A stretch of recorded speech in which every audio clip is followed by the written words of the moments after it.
কিয়ামতের দিন সর্বপ্রথম কবরের আযাব থেকে যাকে উঠানো হবে এবং যার জন্য জান্নাতের দরজা প্রথম খোলা হবে তিনি হলেন আমাদের প্রিয় নবী হযরত মুহাম্মদ সাল্লাল্লাহু আলাইহি সাল্লাম। কিন্তু মহানবী হযরত মুহাম্মদ সাল্লাল্লাহু আলাইহি সাল্লাম একা জান্নাতে প্রবেশ করবেন না, তার সঙ্গে থাকবেন তার উম্মতের একদল শ্রেষ্ঠ মানুষ। তবে হাদিস ও সিরাতের আলোকে কয়েকজনের নাম বিশেষভাবে উঠে আসে। প্রথমত হযরত আবু বকর সিদ্দিক রাদিয়াল্লাহু তাআলা রাসূলুল্লাহ সাল্লাল্লাহু আলাইহি সাল্লামের সবচেয়ে ঘনিষ্ঠ সাথী এবং ইসলামের প্রথম খলিফা হযরত আবু বকর রাদিয়াল্লাহু সম্পর্কে একটি অত্যন্ত প্রসিদ্ধ হাদিস রয়েছে। আবু দাউদ শরীফে বর্ণিত হয়েছে, নবীজি হযরত মুহাম্মদ সাল্লাল্লাহু আলাইহি সাল্লাম বলেছেন, জিবরাইল আলাইহিস সালাম আমাদের কাছে আসলেন এবং আমাকে জান্নাতের সেই দরজাটি দেখালেন যেখান দিয়ে আমার উম্মত প্রবেশ করবে। তখন আবু বকর রাদিয়াল্লাহু বললেন, হে আল্লাহর রাসূল, আমার কতই না ইচ্ছা হয় আমি যদি তখন আপনার সাথে থাকতাম।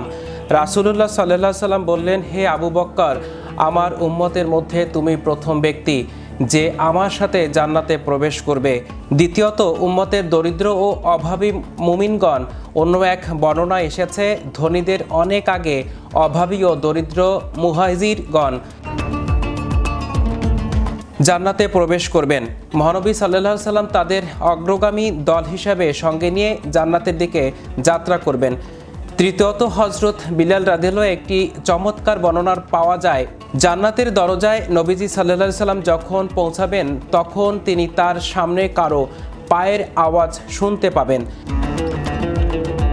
তিনি জিজ্ঞেস করবেন, হে জিবরাইল, আমার আগে কে জান্নাতে গেল? উত্তরে আসবে তিনি বিলাল। মূলত এটি বিলাল রাদিয়াল্লাহু উচ্চ মর্যাদার বহিঃপ্রকাশ, যিনি আজান দিয়ে নবীজিকে নামাজের জন্য ডাকতেন। জান্নাতেও তিনি নবীজির সামনে আজান বা পথপ্রদর্শকের মতো থাকবেন। জান্নাতে প্রবেশের সময় মহানবী হযরত মুহাম্মদ সাল্লাল্লাহু আলাইহি সাল্লামের ডানে থাকবেন হযরত আবু বকর রাদিয়াল্লাহু এবং বামে থাকবেন হযরত উমর রাদিয়াল্লাহু। তিনি বললেন, আমরা এভাবেই কিয়ামতের দিন পুনরুত্থিত হব। মহানবী হযরত মুহাম্মদ সাল্লাল্লাহু আলাইহি সাল্লাম এককভাবে প্রথম ব্যক্তি হিসাবে জান্নাতের চৌকাঠ স্পর্শ করবেন। তবে সহযাত্রী হিসাবে উম্মতের মধ্যে হযরত আবু বকর রাদিয়াল্লাহু সেই অনন্য সম্মানের অধিকারী হবেন। এটি মূলত আবু বকর রাদিয়াল্লাহুর ত্যাগ, সততা এবং নবীজির প্রতি তার অগাধ ভালোবাসার এক মহিমান্বিত পুরস্কার।